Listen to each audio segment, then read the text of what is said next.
Com que frequência o casal deve fazer sexo?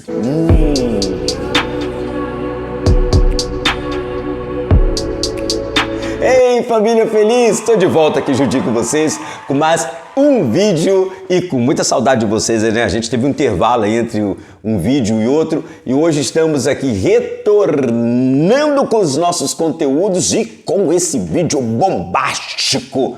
Com que frequência um casal deve fazer sexo? Uma pergunta extremamente pertinente, muito comum em aconselhamentos pastorais, quando chega um casal, ou a esposa, ou o marido, reclamando, se queixando e com essa pergunta: com que frequência? É uma vez por semana? É todo dia? São 2 vezes por dia? É uma vez por mês? Com que frequência o casal deve estar fazendo sexo de forma que se compreenda que se tem uma vida sexual ativa e saudável?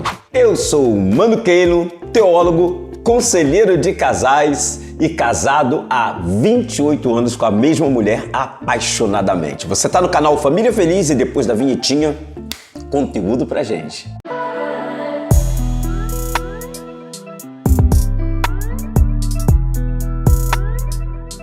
Nos gabinetes de aconselhamento, quase sempre os casais perguntam isso ou em tom de vitimismo ou em tom acusatório. E tom de vitimismo normalmente quando aquele cônjuge chega e diz assim: eu não aguento mais, é muita cobrança, quer todo dia, quer toda hora, eu sou vítima dessa pressão de ter que atender sexualmente o tempo todo o meu cônjuge. Ou às vezes em tom acusatório quando o cônjuge chega muito insatisfeito e diz: poxa, nunca tem, tá sempre indisponível, se for deixar por ele ou deixar por ela, a gente faz uma vez por mês ou uma vez por ano, eu não aguento mais, tô numa carência louca. Então, gente, olha como que esse vídeo é importante pra gente esclarecer junto a vocês essa grande questão. Com que frequência deve ser feito o sexo entre o casal e qual seria a frequência, digamos, saudável?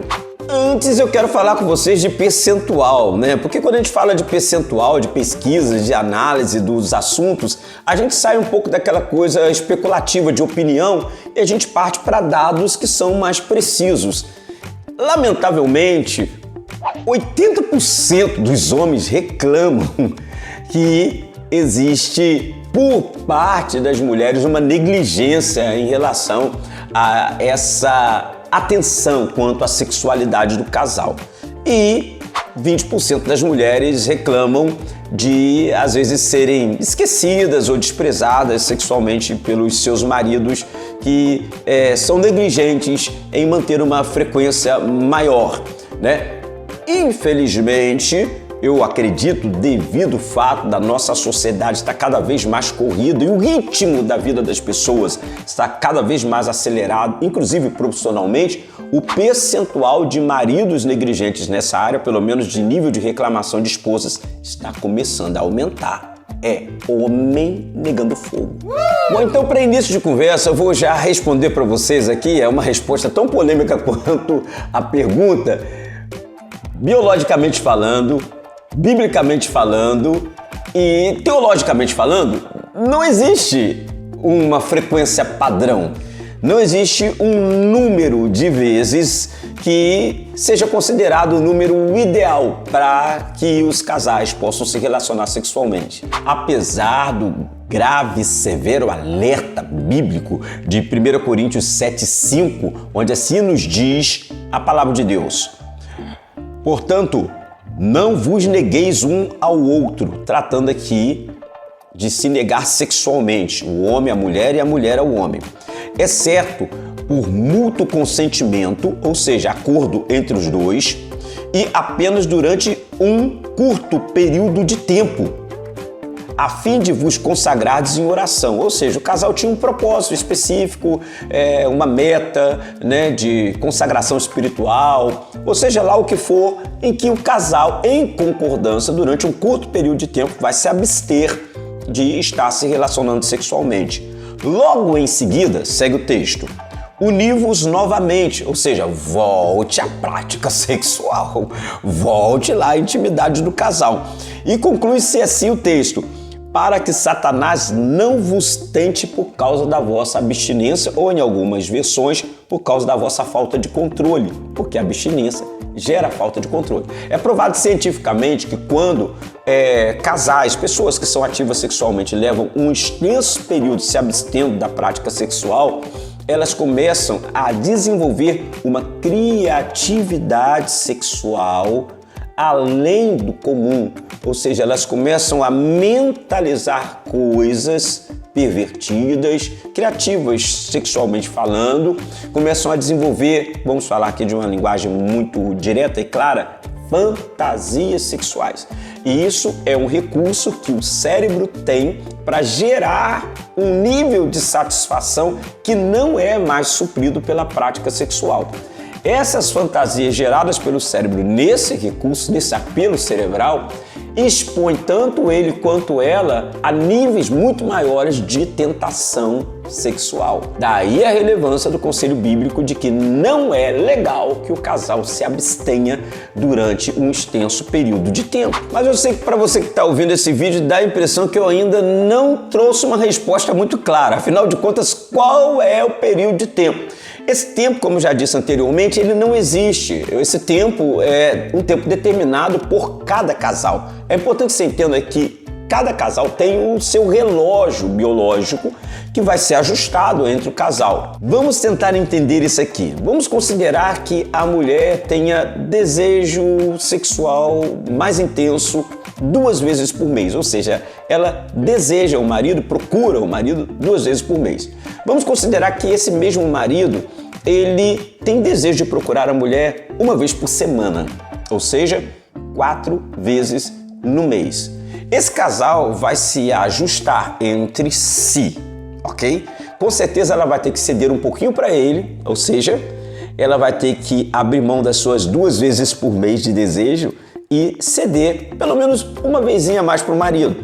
O marido vai ter que abrir mão também e ceder para a mulher o seu desejo, que é de 1 vez por semana, pode se tornar então 3 vezes no mês.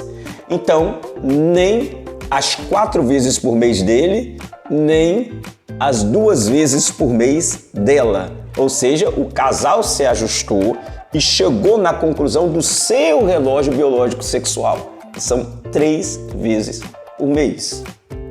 É um exemplo. Agora vamos considerar que, por exemplo, a mulher deseja o marido sexualmente, quer ter esse momento de intimidade 1 vez por dia. Ou seja, todo dia. O marido tem um trabalho muito cansativo, muito estressante e ele não dá conta de 7 vezes por semana. Então, o marido, ele procura a esposa de 2 em 2 dias. Ambos vão se ajustar e vão alinhar e acabam fechando ali, digamos, 4 vezes por semana. Então, esse é o relógio biológico sexual definido por aquele casal. Deu para entender? Cada casal tem o seu relógio biológico sexual. Isso faz parte do alinhamento que vai ser feito entre o casal. E mesmo assim, esse relógio do casal ainda pode sofrer algumas alterações circunstanciais. Algumas situações que podem acontecer e vão quebrar essa regra estabelecida pelo casal. Como, por exemplo, estresse da esposa no trabalho, estresse do marido no trabalho, chega-se em casa estressado e indisposto sexualmente. Uma outra questão, por exemplo, é desentendimento entre o casal. Quebra o clima e naquele dia, por mais que esteja dentro do programa de ambos, não vai acontecer. Uma outra questão também é quando o casal tem crianças e às vezes as crianças de alguma forma vão interferir naquele momento. No caso de enfermidade de uma criança, de ter que vigiar uma febre, enfim, de qualquer dificuldade nesse sentido. Crises familiares também geram uma quebra de clima. Uma outra questão também que pode comprometer muito é a menopausa da mulher, que altera a mulher hormonalmente e isso certamente pode gerar uma indisposição sexual por parte dela. E você quer saber de uma outra coisa também que desmotiva muitos casais no momento da prática da sexualidade entre ambos? Uma crise financeira. Pois é, muita preocupação, muito estresse e isso com certeza tira o clima de qualquer casal. É comum. Então a quebra do ritmo de atividade sexual estabelecido entre o casal pode acontecer por inúmeros motivos, dentre eles esses que a gente colocou aqui para você agora há pouco. Contudo, entretanto, todavia, porém, é importante você saber que, independente das justificativas que se apresentem, a abstinência sexual de um casal casado gera inúmeros prejuízos, tanto biológicos, genéticos, quanto emocionais, quanto também espirituais. Eu costumo dizer que justificativas vêm e vão, mas prejuízos ficam. Geneticamente falando, por exemplo, o grande prejuízo é que a abstinência de atividade sexual inibe a produção de certos hormônios, e inclusive hormônios que provocam bem-estar. Bem-estar necessário, por exemplo, para o sono, para o descanso, para o humor. Hormônios que contribuem para o bom humor. Você já ouviu falar de gente mal-humorado que a gente expressa sobre essas pessoas dizendo assim, fulano tá mal amado? É exatamente isso, faz muito sentido cientificamente, porque inibe-se a produção de certos hormônios que contribuem para o bom humor, ou seja, a pessoa fica mesmo áspera, chata, zangada, porque tá faltando sexo. Inclusive, inibe a produção de alguns hormônios também que contribuem para a beleza de pele, para a beleza de cabelo, né? Para a beleza e resistência das unhas, ou seja, uma série de prejuízos físicos interessantes pela falta de atividade sexual. Olha que interessante, um homem que faz muito sexo acaba ejaculando com muita frequência. E essa ejaculação frequente mantém uma certa limpeza na região da próstata. Ou seja, sempre que ele vai ejacular, que o sêmen passa por ali, o sêmen leva junto impurezas da região da próstata. Então, em resumo, o homem que pratica sexo com sua esposa com muita frequência tem a sua região da próstata sempre mais higienizada internamente. Menores possibilidades de desenvolver câncer de próstata ou outros problemas sérios relacionados à próstata. Minha senhora, quando a senhora faz muito sexo com seu marido, a senhora está preservando a vida desse homem, além de trazer muita alegria para ele. E como já falamos, emocionalmente o indivíduo pode desde ter alterações no humor até mesmo uma baixa autoestima por se sentir de alguma forma rejeitado pelo companheiro ou rejeitada pela companheira na intimidade sexual. Espiritualmente falando, só recapitulando, a abstinência sexual expõe ambos, ele e ela, a níveis maiores de tentação na área sexual, ou seja, é um prato feito, um prato cheio, arrumado, para que Satanás possa expô-los a níveis não comuns de tentação, considerando a carência e a necessidade de satisfação sexual. Mas apesar de todas essas justificativas que são bastante plausíveis e convincentes, o sexo não deve ser visto como uma obrigação entre o casal. A gente tem que fazer com frequência, porque faz bem, porque tal, porque ele cobra, porque ela cobra, porque eu não posso me abster, blá, blá, blá, blá, blá, blá, blá. Coisas desse tipo. Não. É importante que seja um momento de satisfação, alegria, felicidade, expressão de amor, sobretudo, para ambos, para os dois, para o casal.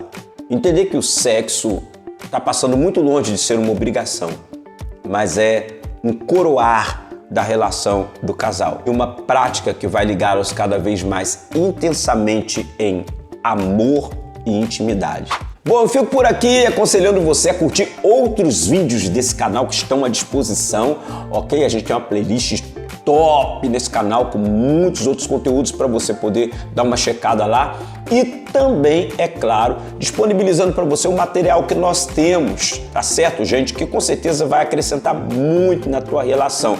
E o link para você acessar esse material tá aqui na descrição desse vídeo.